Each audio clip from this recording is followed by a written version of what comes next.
Assalamualaikum warahmatullahi wabarakatuh. Saya Novi Dwi Rosita. Di sini saya akan menjelaskan tentang sikap dan perubahan sikap. Yang pertama adalah pengertian sikap. Menurut Sangaji dan Sophia, sikap adalah inti dari perasaan suka atau tidak suka seorang terhadap suatu objek tertentu. Jadi, seseorang itu menilai bagaimana produk itu. Nah, kemudian sikap konsumen adalah tanggapan perasaan konsumen yang bisa berupa perasaan suka atau tidak suka terhadap suatu objek. Misalnya, bagaimana sikap konsumen terhadap kinerja produk, bagaimana sikap konsumen terhadap merek, atau bagaimana sikap konsumen terhadap iklan produk yang ditayangkan dan sebagainya. Yang kedua adalah komponen sikap. Di sini saya mengutip dari Sangaji dan Sophia. Ada 3 komponen sikap, yaitu pertama, komponen kognitif, artinya adalah kepercayaan terhadap merek. Kemudian komponen afektif, yaitu evaluasi merek. Yang ketiga adalah komponen konatif, yaitu maksud untuk membeli. Komponen kognitif ialah bersifat rasional atau masuk akal. Di sini bisa dikatakan rasional atau masuk akal karena kepercayaan kita sendiri terhadap produk tersebut. Yang kedua adalah evaluasi merek. Nah, dalam memiliki suatu produk, kita pasti akan mengevaluasi merek tersebut. Yang terakhir adalah komponen konatif, di mana yaitu terakhir adalah maksud untuk membeli. Suatu kepercayaan dan mengevaluasi merek itu tersebut nantinya akan menghasilkan suatu proses pengambilan keputusan, yaitu pembelian. Selanjutnya adalah peran sikap dalam strategi pemasaran. Pengukuran sikap konsumen bagi pemasaran merupakan hal yang sangat penting. Dengan mengetahui sikap, pemasar dapat mengidentifikasi segmen manfaat, mengembangkan produk baru, dan memformulasikan serta evaluasi strategi promosional. Berkenaan dengan sikap, pemasar diharapkan mengidentifikasi segmen konsumen berdasarkan manfaat produk yang diinginkan oleh konsumen. Pemahaman sikap konsumen merupakan hal yang sangat krusial. Pengembangan produk dapat dilakukan dengan terlebih dahulu mengetahui sikap konsumen. Sikap konsumen perlu terus-menerus dipantau agar produk yang dikembangkan benar-benar memenuhi keinginan konsumen. Misalnya, saya seorang mahasiswa, saya sangat membutuhkan laptop dalam menyelesaikan tugas-tugas saya. Beberapa strategi yang dapat digunakan oleh produsen untuk mengubah sikap konsumen. Yang pertama adalah mempengaruhi persepsi konsumen yang berkaitan dengan fungsi sikap. Dilakukan persepsi konsumen agar terbentuk sikap positif pada konsumen. Maka dalam mempromosikan produk sebaiknya pemasar harus memperhatikan aspek fungsi pasar seperti fungsi nilai-nilai, fungsi pengetahuan, dan sebagainya. Kedua adalah memecahkan masalah dua sikap yang bertentangan. Misal di sini saya contohkan sebuah susu. Ada 2 orang memandang susu dengan pandangan yang berbeda. Misal orang pertama memandang susu karena mengandung kalsium dan protein yang dapat menguatkan tulang dan gigi. Semisal orang kedua membuat pandangan bahwa susu tersebut dapat menyebabkan kegemukan dikarenakan banyak mengandung lemak. Nah, solusi untuk memecahkan dua sikap yang bertentangan adalah bagaimana cara kita untuk mencari informasi yang valid dan menyesuaikan kebutuhan itu dengan keinginan kita sendiri. Yang ketiga adalah mengubah penilaian merek secara menyeluruh. Salah satu cara untuk mengubah sikap konsumen terhadap produk atau merek adalah dengan membangun sikap positif secara keseluruhan terhadap suatu merek.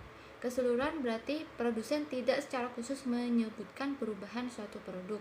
Kemudian yang keempat, mengubah kepercayaan terhadap merek pesaing, di mana strategi ini digunakan untuk mengubah sikap dengan mengubah kepercayaan konsumen terhadap merek pesaing.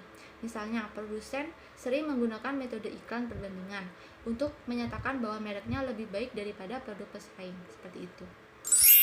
Selanjutnya adalah hubungan antara kepercayaan dan sikap. Bagian terpenting dari bagian pemasaran adalah bagaimana kepercayaan mempengaruhi sikap terhadap merek dan bagaimana sikap terhadap merek mempengaruhi perilaku. Hubungan di antara ketiga hal itu sangat penting bagi pemasar karena akan menentukan strategi pemasaran yang berhasil. Dengan kepuasan pada suatu produk dapat memperkuat sikap dan mempertinggi probabilitas pembelian produk kembali. Kepercayaan akan mempengaruhi seseorang dalam bersikap, kemudian sikap seseorang akan membentuk perilaku seseorang. Jadi, sikap dan kepercayaan konsumen adalah faktor penting yang akan mempengaruhi keputusan konsumen dalam pemasaran. Jenis kepercayaan konsumen terhadap atribut produk. Yang pertama adalah kepercayaan objek atribut. Pengetahuan bahwa sebuah objek memiliki atribut khusus disebut dengan kepercayaan objek atribut. Kepercayaan itu menghubungkan objek seperti seseorang, barang, atau jasa dengan atribut. Kemudian yang kedua, kepercayaan atribut manfaat merupakan persepsi konsumen tentang seberapa jauh sebuah atribut tertentu menghasilkan atau memberikan manfaat tertentu. Kemudian yang ketiga, kepercayaan objek manfaat merupakan persepsi konsumen tentang seberapa jauh produk, orang, atau jasa tertentu akan memberikan manfaat tertentu. Kepercayaan, sikap, dan perilaku memiliki hubungan timbal balik yang saling mempengaruhi dalam pengambilan keputusan. Kepercayaan bukanlah sesuatu yang ada dengan sendirinya dan hilang dengan sendirinya. Akan tetapi, kepercayaan adalah salah satu simpul dari ikatan beberapa tali yang saling berkaitan, sehingga dapat diperkirakan bahwa kepercayaan akan mempunyai hubungan yang positif terhadap perilaku dan objek. Kata objek mengenai sikap yang berorientasi pada konsumen harus ditafsirkan secara luas, meliputi konsep yang berhubungan dengan konsumsi dan pemasaran khusus seperti produk, golongan produk, jasa, kepemilikan, menggunakan produk, iklan, situs internet, harga medium, atau pedagang retail. Dalam menyelenggarakan riset sikap, kita cenderung menjadi objek spesifik.